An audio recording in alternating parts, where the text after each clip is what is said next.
बिस्मिल्लाहिर्रहमानिर्रहीम अस्सलाम वालेकुम। लेक्चर नंबर 11 में आप सबको वेलकम करता हूं। जल्दी से आप लोगों को रिकॉल करवा दूं कि हमारे अच्छे खासे इंग्लिश से रिलेटेड, पेडागोजी से रिलेटेड और बाकी जो सब्जेक्ट्स हैं उनसे रिलेटेड क्विज़ेस ग्रुप के अंदर शेयर हो चुके हैं। अगर कोई बंदा क्विज़ेस नहीं कर रहा तो आप अभी से सुन ले कि आप अपना नुकसान कर रहे हैं, क्योंकि क्विज़ेस का मतलब ये होता है कि आपको कम टाइम में ज़्यादा इम्पॉर्टेंट टॉपिक्स मिल जाते हैं जिनके ऊपर आपने ख़ुद भी रिसर्च करना है। अगर वहाँ पे कोई कन्फ्यूजन होती है तो आप लोगों को मैं बार बार बता चुका हूँ कि यार वो कन्फ्यूजन, वो टॉपिक उठाकर मुझे भेज दो, उसके ऊपर मैं कोई वीडियो लेक्चर बना दूँगा, उसके ऊपर मैं आपको गाइडेंस दूँगा। तो ये तो हुआ क्विज़ेस वाला जो किस्सा कि आप लोग क्विज़ेस को इग्नोर कर रहे हैं। मुझे अच्छा नहीं लग रहा, मैं ये बात कर रहा हूँ, लेकिन जो बंदे क्विज़ेस यहाँ पर 1000 रुपये के ग्रुप के अंदर क्विज़ेस इग्नोर कर रहे हैं, आप जाएं। ऐसे भी कुछ लोग हैं जो 3000 4000 पर सिर्फ क्विज़ेस बेच रहे हैं, जिसके अंदर कोई वीडियो लेक्चर नहीं है, जिसके अंदर कोई लाइव सेशन नहीं है। हमारे इसके बाद mathematics, biology, chemistry, physics, general science, उनके लिए भी इसी तरह का एक वीडियो सेशन होगा, लाइव सेशन होगा।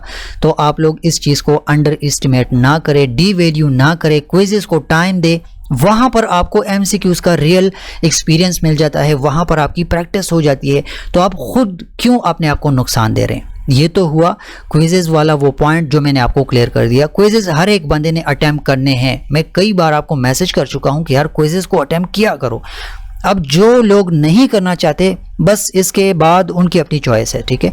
अच्छा, 10 वीडियो लेक्चर्स हमारे हो चुके हैं, उसके अंदर अच्छे खासे ग्रामेटिकल टर्म्स मैं एक्सप्लेन कर चुका हूँ। आज लेक्चर नंबर 11 के अंदर काफ़ी इम्पॉर्टेंट टॉपिक हमारा है क्लॉजेस के ऊपर। क्लॉजेस और फ्रेजेस के ऊपर आपने ज़्यादा फोकस रखना है, क्योंकि इससे रिलेटेड MCQs आपके पेपर में आने वाले हैं। तो जल्दी से क्लॉजेस को स्टार्ट कर लेते हैं ताकि आप लोग इसको सीख जाएं। क्लॉज क्या है? देखें, फ्रेज और क्लॉज, ये वर्ड्स जब आपके सामने आ जाएं तो आपने इतना याद रखना है कि ये ग्रुप ऑफ वर्ड्स होते हैं, अल्फाज का मजमुआ होते हैं। क्लॉज क्या है? Group of words that contains a subject and a predicate. Subject क्या है? जो चीज़ सेंटेंस के अंदर काम करती है, फागिल उसको उर्दू में बोलते हैं, काम करने वाला बंदा। प्रेडिकेट क्या है? सब्जेक्ट के बाद जो सेंटेंस का पार्ट होता है उसको प्रेडिकेट बोलते हैं। इतना याद रखना है आपने। अब क्लॉज अगेन सुन ले। क्लॉज क्या है? ये एक ग्रुप ऑफ वर्ड्स है जो कि सब्जेक्ट और प्रेडिकेट को कंटेन करता है। क्लॉज ग्रुप ऑफ वर्ड्स बनता है, ठीक है, जो कि सब्जेक्ट और प्रेडिकेट कंटेन करता है। उसके अंदर सब्जेक्ट और प्रेडिकेट होते हैं। एग्जाम्पल्स आएंगे, आप लोगों को आइडिया हो जाएगा। ये लाइन काफ़ी इंपॉर्टेंट है। इट मे और may not express a complete thought. Clause के हवाले से आपने ये बात याद रखनी है कि कभी कभार क्लॉज जो है वो एक कंप्लीट सेंटेंस होती है, कंप्लीट थॉट डिलीवर करती है क्लॉज कभी कभार। या ऐसे भी हो सकता है कि वो कंप्लीट थॉट डिलीवर ना करे, यानी स्टैंड अलोन कभी कभार आ जाता है जो कि मतलब मीनिंगफुल होता है, कंप्लीट थॉट डिलीवर करता है। कभी कभार वो कंप्लीट थॉट डिलीवर नहीं करता। तो ये बात आपने लाजमी तौर पर याद रखनी है। एग्जाम्पल देख लें, शी सिंग्स। अब ये एक छोटा सा सेंटेंस है, अगर आप इसको देख लें, ये क्लॉज है, ग्रुप ऑफ वर्ड्स है, क्योंकि इसके अंदर सब्जेक्ट भी आ गया और वर्ब भी आ गया, और ये खुद कंप्लीट क्लॉज है, एक कंप्लीट सेंटेंस है, क्योंकि ये आपको एक मीनिंगफुल चीज़ के हवाले से बता रहा है। शी सिंग्स, वो गाती है। शी राइट्स, वो लिखती है। सो इट मीन्स आपको पता चल रहा है, कंप्लीट सेंस आपको यहाँ पर मिल रहा है। क्लियर हो गया? सेकेंड एग्जाम्पल देख लें, बिकॉज शी सिंग्स। अगर मैं ऐसा कहूँ, बिकॉज शी सिंग्स, ये एक इनकम्प्लीट क्लॉज है, ये एक नामुकम्मल जुमला है। अगर मैं कहूँ क्योंकि वो गाती है, तो क्योंकि के साथ क्योंकि वर्ड के लिए कोई एक्सप्लेनेशन होनी चाहिए, जो कि यहाँ पर मिसिंग है, यहाँ पर नहीं है। ये एक इनकम्प्लीट क्लॉज है, इनकम्प्लीट थॉट डिलीवर कर रहा है, कंप्लीट थॉट डिलीवर नहीं कर रहा, एक नामुकम्मल चीज़ है। इतना आपने याद रखना है। नीड्स मोर मीनिंग, बिकॉज के लिए मेरे पास यहाँ पर कुछ ऐसा होना चाहिए कि मुझे पता चले वो क्यों गाती है। बिकॉज शी सिंग्स का क्या मतलब बनता है। So it is all about clauses, उसकी इंट्रोडक्शन, उसके एग्जाम्पल्स। अब फर्दर आगे जाते हैं, क्लॉजेस के टाइप्स के ऊपर बात कर लेते हैं। मैंने आप लोगों को क्विज़ेस के अंदर क्लॉजेस के टाइप्स अच्छे खासे इसके ऊपर एमसीक्यूज़ दिए हुए हैं। मैं इसलिए कहता हूँ एमसीक्यूज़ को अटैम्प्ट किया करें, क्योंकि वहाँ पर आपको कन्फ्यूजन आएगी तो आपने मुझे बताना है, मैं उसके ऊपर ऐसे कोई वीडियो लेक्चर रिकॉर्ड करूँगा। इसके मेजर टाइप्स के ऊपर बात कर लेते हैं। इंडिपेंडेंट क्लॉज क्या चीज़ है?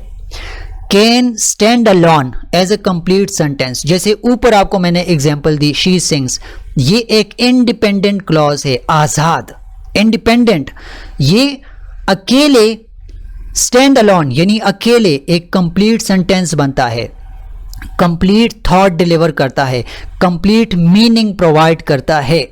इसको किसी चीज़ की ज़रूरत नहीं होती, इसलिए ऐसे क्लॉज को इंडिपेंडेंट क्लॉज बोलते हैं। एग्जाम्पल देख लें, शी लव्स रीडिंग, वो पढ़ना पसंद करती है या वो पढ़ने से मोहब्बत रखती है, करती है।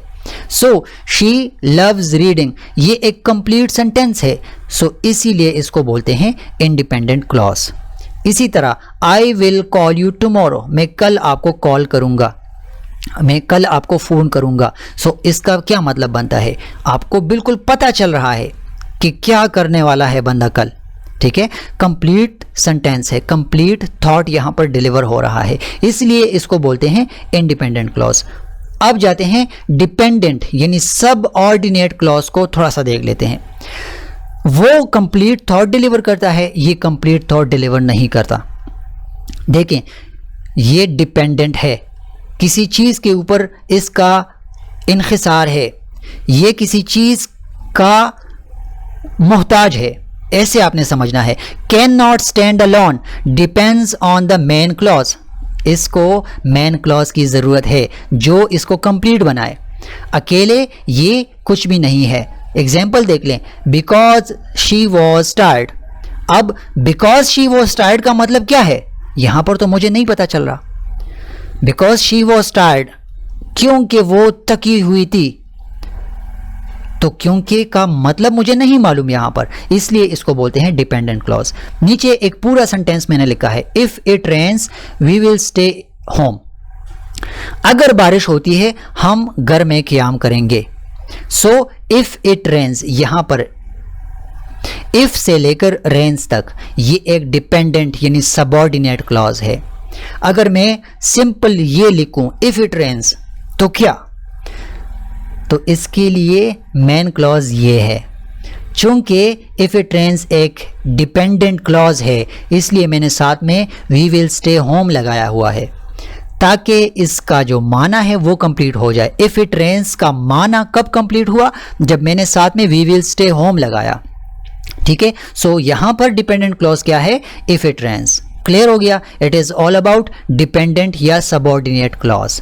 अब डिपेंडेंट क्लॉजेस को फर्दर काफ़ी सारे टाइप्स के अंदर डिवाइड किया गया है। सबसे पहले उसमें है नाउन क्लॉज। एमसीक्यूज आ जाते हैं, आपको एक सेंटेंस मिलता है कि इसमें ये जो अंडरलाइन चीज़ है बता दो ये कौन सा क्लॉज है, नाउन क्लॉज है, एडजेक्टिव क्लॉज है, एडवर्ब क्लॉज है, तो आपने इसको अभी से सीखना है। नाउन क्लॉज क्या करता है? फंक्शंस एज अ नाउन, ये एक नाउन के तौर पर काम करता है जो टारगेट करता है किस चीज़ को? सब्जेक्ट को, ऑब्जेक्ट को या फिर कॉम्प्लीमेंट को। For example, when she said what she said was true, what she said जो उसने कहा वाज ट्रू सच्चा था, ठीक है। व्हाट शी सेड, यहाँ व्हाट शी सेड से आपको क्या पता लग रहा है? किसी सब्जेक्ट को टारगेट किया जा रहा है, किसी नाउन को टारगेट किया जा रहा है, तो इसलिए इसको बोलते हैं नाउन क्लॉज। अब सेकंड एग्जांपल देख लें, I know that he is honest, यहां पर ही इज ऑनेस्ट, यहां पर आप देख लें आई नो, मैं जानता हूं, दैट ही इज ऑनेस्ट के वो ईमानदार है या दयानतदार है। यहां पर ऑब्जेक्ट को टारगेट किया जा रहा है, that he is honest. Action कहां पर अप्लाई हो रहा है? उसके ऊपर, उस बंदे के ऊपर कि वो ईमानदार है, वो दयानतदार है। सो इसलिए इसको बोलते हैं नाउन क्लॉज। कभी ये सब्जेक्ट को टारगेट करता है, कभी ये ऑब्जेक्ट को टारगेट करता है, कभी कॉम्प्लीमेंट को। अब कॉम्प्लीमेंट का एग्जांपल देख ले, my hope is that we win. ठीक है, यहां पर कॉम्प्लीमेंट मिल रहा है, दैट वी विन। ठीक है, सो इसलिए इसको बोलते हैं नाउन क्लॉज। नाउन क्लॉज क्या करता है, functions as a noun, noun के तौर पर काम कर रहा है। दैट वी विन एक नाउन को टारगेट कर रहा है कॉम्प्लीमेंट के लिए। इसी तरह that he is honest object को टारगेट कर रहा है। इसी तरह व्हाट शी सेड यहां पर सब्जेक्ट को टारगेट किया जा रहा है। तो it is all about noun clause. अब नाउन क्लॉज के अंदर आपने फर्दर कंफ्यूज नहीं होना। अगर कंफ्यूज होते हैं तो मुझसे पूछ सकते हैं, बाकी आप इंटरनेट का यूज करके इस चीज को फर्दर इसके ऊपर रिसर्च करके क्लियर कर सकते हैं। सेकंड टाइप के ऊपर जाते हैं, एडजेक्टिव या रिलेटिव क्लॉज। एक लेक्चर में मैंने बताया था कि मैं रिलेटिव क्लॉज को एक्सप्लेन करूंगा, आज उसकी बारी है। डिस्क्राइब्स ए नाउन और a pronoun usually introduced by who, whom, whose, which, that। Sentence के अंदर जब नाउन या प्रोनाउन को वो डिस्क्राइब कर ले, ऐसा क्लॉज क्या कहलाता है, एडजेक्टिव क्लॉज कहलाता है, क्योंकि वो उसके हवाले से कुछ इंफॉर्मेशन प्रोवाइड करता है। एडजेक्टिव क्या है, इसमें सिफत है, किसी के बारे में, किसी चीज के बारे में इन क्वेश्चंस को आंसर करता है, who, whom, whose, which, that etcetera. Example देख ले, आपको इजीली समझ आ जाएगा। The teacher who thought us is kind, यहां हु थॉट अस एक एडजेक्टिव क्लॉज है, क्योंकि मैं उस टीचर को टारगेट कर रहा हूं। हु थॉट अस जो हमें पढ़ाता है, ठीक है, इज काइंड एक अच्छा बंदा है। सो एडजेक्टिव क्लॉज है या रिलेटिव क्लॉज है। इसी तरह this is the book that I bought yesterday, that I bought yesterday, मैं किसी किताब की तरफ इशारा कर रहा हूं कि ये वो किताब है जो मैंने कल खरीदा था या कल खरीदी थी। सो यहां पर मैं क्या कर रहा हूं, एडजेक्टिव क्लॉज का यूज कर रहा हूं। दैट आई बॉट यस्टरडे उसके अंदर तारीफ डाल रहा है, उस चीज को डिस्क्राइब कर रहा है। ठीक है, so it is all about adjective clause. Adjective clause क्या है, जो किसी नाउन या प्रोनाउन को एक्सप्लेन करे, उसको डिस्क्राइब करे in the form of who, whom, whose, which, that. अब यहां हु के हवाले से पता लग रहा है, यहां दैट के हवाले से पता लग रहा है। क्लियर हो गया। एडवर्बियल क्लॉज को थोड़ा सा डिस्कस कर लेते हैं। एडवर्बियल्स के हवाले से मैं आपको क्लियर बता चुका हूं कि ये क्या काम करते हैं, functions as an adverb. Adverbial adverb ये एडवर्ब की तरह ही काम करता है। क्या करता है, किसी वर्ब को मॉडिफाई करता है, किसी एडजेक्टिव को मॉडिफाई करता है, या फिर किसी दूसरे एडवर्ब को मॉडिफाई करता है। एग्जाम्पल्स देख ले, आपको आइडिया हो जाएगा। I will call you when I reach home, when I reach home यहां पर क्या पता लग रहा है, मैं टाइम के हवाले से एडवर्ब ऐड कर रहा हूं कि जब मैं घर पहुंचूंगा मैं आपको कॉल करूंगा। आई विल कॉल यू मैं आपको कॉल करूंगा, व्हेन आई रीच होम जब मैं घर पहुंच जाऊं। इसी तरह she sings as if she were a professional, यहां मैनर को टारगेट किया जा रहा है। एडवर्ब ऑफ मैनर मैंने आपको पढ़ाया था या नहीं, as if she were a professional. So यहां as if she were a professional एक पूरा क्लॉज है, लेकिन कौन सा क्लॉज है, एडवर्बियल क्लॉज है, क्योंकि उसकी मैनर के हवाले से आपको पता लग रहा है। वो ऐसे गाती है जैसे कि वो कोई प्रोफेशनल गुलकारा हो। क्लियर हो गया। ऑल दो ही वॉज टायर्ड, अगरचे वो थका हुआ था। ही फिनिश द होमवर्क, यहां पर कंट्रास्ट पैदा किया जा रहा है। ऑल दो अगरचे ही वॉज टायर्ड वो थका हुआ था, ही finished the work, he finished या ही कंप्लीटेड हिज वर्क। मैं कंट्रास्ट डाल रहा हूं, जोर डाल रहा हूं। सो यहां पर एडवर्ब यूज हुआ है। सो ऑल दो ही वॉज टायर्ड ये टोटल क्लॉज है, कौन सा, एडवर्बियल क्लॉज। क्लियर हो गया। आगे जाते हैं। Other special clauses types, clause के फर्दर स्पेशल टाइप्स भी हैं, आपने इनको भी याद रखना है। कंडीशनल क्लॉज क्या है, express a condition and it's result. जब ऐसा क्लॉज आ जाए जो कंडीशन यानी किसी शर्त को सामने रख के उसको एक्सप्रेस करे और उसका रिजल्ट भी आपको शो करवाए, तो ऐसे क्लॉज को क्या बोलते हैं, conditional clause. For example if you study, शर्त यह है अगर तुमने पढ़ा, अगर तुमने तैयारी की, यू विल पास केपीपीएससी एग्जाम्स। अगर तुमने तैयारी की, अगर तुमने पढ़ा तो तुम केपीपीएससी के एग्जाम्स पास कर जाओगे। ये फर्स्ट कंडीशनल है। इफ यू स्टडी, अगर तुमने स्टडी की, कंडीशन ये है, रिजल्ट कहां पर है, यू विल पास, तुम पास हो जाओगे। सो ऐसे क्लॉज को क्या बोलते हैं, कंडीशनल क्लॉज। सेकंड देख ले, इफ आई वर रिच, अगर मैं मालदार होता, अगर मैं अमीर होता, I would travel the whole world, मैं पूरी दुनिया का सफर करता, मैं पूरी दुनिया घूमने जाता। ये सेकंड कंडीशनल है, इफ का यूज हुआ है, if I were rich I would travel, अगर मैं मालदार होता मैं ट्रेवल करता। First conditional, second conditional, third conditional, fourth conditional, zero conditional, what ever, इस पर हमारा लेक्चर आएगा, वो उसके पूरे प्रॉपर टाइप्स हैं, वो मैं आपको एक्सप्लेन करूंगा। फिलहाल आपने कंडीशनल क्लॉज को याद रखना है, क्योंकि इसमें कंडीशन भी होती है और साथ में उसका रिजल्ट भी होता है। क्लियर हो गया? आगे जाते हैं। रिलेटिव क्लॉजेस क्या होते हैं, रिस्ट्रिक्टिव होते हैं, एसेंशियल टू द मीनिंग, इसकी वजह से मानी की तरफ हम जाते हैं, इसकी वजह से हमें मीनिंग मिलता है, एसेंशियल है, इंपॉर्टेंट है, क्रूशल है। देखें ये सेंटेंस पढ़े, the man who is speaking is my father, ये एसेंशियल है। यहां पर the man is my father अगर मैं कहूं तो मैं किसको टारगेट कर रहा हूं, नहीं पता चल रहा ना, मैं रीजन प्रोवाइड कर रहा हूं, उसको मीनिंग प्रोवाइड कर रहा हूं। द मैन, वो बंदा, हु इज स्पीकिंग, जो बात कर रहा है आपके सामने, इज माई फादर, मेरे वालिद गिरामी हैं। सो एसेंशियल क्लॉजेस को क्या बोलते हैं, रिलेटिव क्लॉजेस। इसको बोलते हैं रिस्ट्रिक्टिव, क्योंकि ये एसेंशियल होते हैं। ठीक है, ये रिलेटिव क्लॉजेस के दो टाइप्स हैं, मैं इसको भूल गया, अगेन आप सुन ले। एक है रिस्ट्रिक्टिव रिलेटिव क्लॉज का, दूसरा है नॉन रिस्ट्रिक्टिव जिसमें कोई पाबंदी ना हो, एक्स्ट्रा इंफॉर्मेशन विद कॉमास। अब देख लें, Ali who lives in Lahore is my friend, यहां पर ये हु लिव्स इन लाहौर ये क्या है, नॉन रिस्ट्रिक्टिव है। इसके बाद मैंने कामा लगा के फर्दर इसको एक्सप्लेन किया हुआ है कि वो जो लाहौर में रहता है वो अली, वो मेरा दोस्त है। क्लियर हो गया? So this is about relative clauses. याद रखना है आपने, क्या करते हैं, एक आपको एसेंशियल मीनिंग के लिए फायदा देता है आपको, दूसरा आपको एक्स्ट्रा इंफॉर्मेशन कॉमा के साथ यहां पर नॉन रिस्ट्रिक्टिव के अंदर मिलते हैं। या ऐसे भी आप याद कर सकते हैं, नॉन रिस्ट्रिक्टिव क्लॉज यानी रिलेटिव क्लॉज के अंदर ये नॉन रिस्ट्रिक्टिव क्लॉज जो है इसके अंदर कॉमाज लगते हैं और ऊपर जो है उसके अंदर कोई कॉमा नहीं है। क्लियर हो गया? रिलेटिव क्लॉज इसको कहते हैं। कंपैरेटिव क्लॉज को थोड़ा सा डिस्कस कर लेते हैं।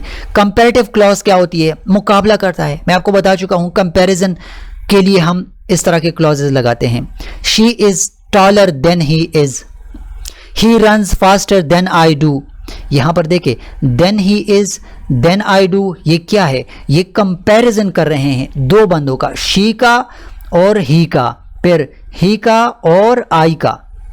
सो यहां देन ही इज या फिर देन आई डू, ये दोनों क्या हैं, ग्रुप ऑफ वर्ड्स हैं, क्लॉजेज हैं और कंपैरिजन के लिए यूज हुए हैं, तो कंपैरेटिव क्लॉजेज हैं। सेकंड आप देख ले, फोर्थ नंबर पे कॉम्प्लीमेंट क्लॉजेज। कॉम्प्लीमेंट मैं आपको ऊपर एक्सप्लेन कर चुका हूं, complete the meaning of a verb, adjective और ए नाउन। ये वर्ब या एडजेक्टिव या नाउन को कंप्लीट करते हैं, कॉम्प्लीमेंट प्रोवाइड करते हैं। देखें, आई एम हैप्पी, मैं खुश हूं, मैंने इतना कहा, दैट यू केम, कॉम्प्लीमेंट मैंने यहां पर दिया, मैं खुश हूं कि आप आए। इसी तरह she is certain that she can win, she is certain that she can win, उसकी सर्टेनिटी के लिए उसके पास ये कॉम्प्लीमेंट है, दैट शी कैन विन, कि वो जीत सकती है। क्लियर हो गया? ये कौन सा टाइप है क्लॉज का, कॉम्प्लीमेंट का टाइप है, क्योंकि ये क्या कर रहा है, वर्ब को या एडजेक्टिव को या नाउन को मीनिंग प्रोवाइड करता है, उसकी मीनिंग को कंप्लीट करता है। आई थिंक इसमें कोई कंफ्यूजन नहीं होगी। रिलेटिव एडवर्ब क्लॉजेस ये क्या होते हैं, begin with relative adverbs, where, when, why, ये इनसे स्टार्ट होते हैं। एग्जाम्पल देख लें, this is the house where I was born, ये वो घर है जहां पर मैं पैदा हुआ। Do you remember the day when we first met, आपको वो दिन याद है जब हम पहली बार मिले थे, हमारी मुलाकात हुई थी। सो व्हेन और वेयर यहां पर क्या है, एडवर्ब्स हैं, रिलेटिव एडवर्ब्स हैं, क्योंकि ये क्या करते हैं, ये इनसे शुरू हुए हैं। सो ऐसे एडवर्ब्स को हम क्या बोलते हैं, रिलेटिव, ऐसे क्लॉजेस को हम क्या बोलते हैं, रिलेटिव एडवर्ब क्लॉजेस। इस लेक्चर के आखिर में एक मशवरा दूंगा, इसके अंदर कंफ्यूजिंग चीज़ें हैं, क्लॉजेज, फ्रेजेस, एडजेक्टिव्स। आपने करना क्या है उसके लिए, एलिप्टिकल क्लॉज को थोड़ा सा देख लें। Some words are omitted but understood. Elliptical clause का मतलब ये है कि हम सेंटेंसेस लिख लेते हैं, उसके अंदर कुछ चीज़ें हम मिस कर लेते हैं, लेकिन हमारा जहन वहाँ पर जाता है। She is faster than I, अगर मैं आई के साथ यहाँ पर इस आखिरी आई के साथ एम लगा लूँ तो भी वही मीनिंग है। अगर मैं एम ना लगाऊं, she is faster than I या she is faster than I am. So I am को मैंने ओमिट किया हुआ है। यहाँ पर अगर आई एम के साथ ए एम यानी एम लगा लूँ तो भी कोई फ़र्क नहीं पड़ता, लेकिन मैं इस चीज़ को ओमिट करता हूँ इंग्लिश सेंटेंसेस के अंदर, क्योंकि मीनिंग यहाँ पर प्रोवाइड हो जाती है। अगर मैं ऐसा कहूँ simple, she is faster than I, वो मुझसे ज़्यादा तेज़ है। इसी तरह इफ़ नेसेसरी कॉल मी, अगर ज़रूरत हुई, अगर ज़रूरी हुआ, कॉल मी, मुझे कॉल कर लेना। यहाँ पर इफ़ नेसेसरी की जगह मैं ये पूरा भी लगा सकता हूँ, if it is necessary then you can call me, if it is necessary call me. So if it is necessary को मैं ओमिट करके सिंपल लिखता हूँ इफ़ नेसेसरी। सो ऐसे क्लॉजेस को क्या बोलते हैं, elliptical clauses. 7 number, nominal relative clause क्या है, introduce by what, whatever, whoever, whichever acts as a noun. ये नॉमिनल रिलेटिव क्लॉज सेंटेंसेस के अंदर आपने कैसे पहचानने हैं, जब व्हाटएवर, व्हाट, हुएवर, व्हिचएवर आ जाए और एज अ नाउन काम करे, एक्ट एज अ नाउन, तब ये नॉमिनल रिलेटिव क्लॉज होगा। एग्जाम्पल देख लें, what you said is true, आपने जो कहा वो सच है। सो ये एक ऐसा क्लॉज है जो वट से स्टार्ट हुआ और किसी नाउन को भी टारगेट कर रहा है या एज अ नाउन भी फंक्शन कर रहा है। वट यू सेड, किसी चीज़ की बात हो रही या नहीं, नाउन, ठीक है, उसको एक्सप्लेन कर रहा है। Introduce by what, act as a noun. Introduce by whatever, act as a noun. Introduced by whoever, act as a noun. Introduced by whichever, act as a noun. So यहाँ पर what you said total nominal relative clause है, क्योंकि acting as a noun है, यहाँ पर ये act कर रहा है as a noun। इसी तरह take whichever you like, मैं किसी noun को टारगेट कर रहा हूँ, उठा लो जो तुम्हें पसंद है, ले लो जो तुम्हें पसंद है, take whichever you like। सो इस तरह के क्लॉजेस को हम नॉमिनल रिलेटिव क्लॉजेस बोलते हैं। कंपैरेटिव कोरिलेटिव क्लॉज क्या है, express proportional comparison. Proportional comparison के लिए हम इस चीज़ का यूज़ करते हैं, किस चीज़ का, कंपैरेटिव कोरिलेटिव क्लॉजेस का। The more you study the more you learn, यहाँ पर मुकाबला हो रहा है या नहीं, प्रोपोर्शन में, जितना तुम पढ़ोगे उतना ही तुम्हें फ़ायदा होगा, उतना ही तुम सीखोगे। The harder you work the luckier you get, जितना ज़्यादा तुमने काम किया, जितनी ज़्यादा मेहनत तुमने की, उतना ही तुम लकी हो सकते हो, पास हो सकते हो। तो प्रोपोर्शनल कंपैरिजन के लिए हम कंपैरेटिव कोरिलेटिव क्लॉजेस लगाते हैं। क्लियर हो गया? आज का लेक्चर यहीं पर ख़त्म हो गया। ये समरी टेबल आपके सामने हैं, इसके ऊपर आप थोड़ा सा रिसर्च कर लें, सारे एग्जाम्पल्स, टाइप्स, फंक्शंस यहाँ पर आपके सामने लिख के हैं, इससे आपको क्लियर आइडिया मिल जाएगा। इसका पीडीएफ मैं ड्राइव पर अपलोड कर चुका हूँ, आप देख सकते हैं, वहाँ से इसको डाउनलोड कर लें। लेक्चर नंबर 11 इसका नाम होगा, बाकायदा इसको स्टडी कर सकते हैं, आपको इंशाल्लाह फ़ायदा होगा। कल इंशाल्लाह, अच्छा मैं एक बात कहना चाहता हूँ, adverb clauses, adverbs, adjectives, phrases, clauses, इनके बीच में आपको कन्फ्यूजन होती है। मुझे काफ़ी सारे मैसेजेस आ चुके हैं कि सर इनको याद करने का तरीका बताएं। देखिए, इनको याद करने का तरीका ये है कि डेली बेस पर इनको रिवाइज किया करें, इनको पढ़ा करें, इनके ऊपर रिसर्च किया करें।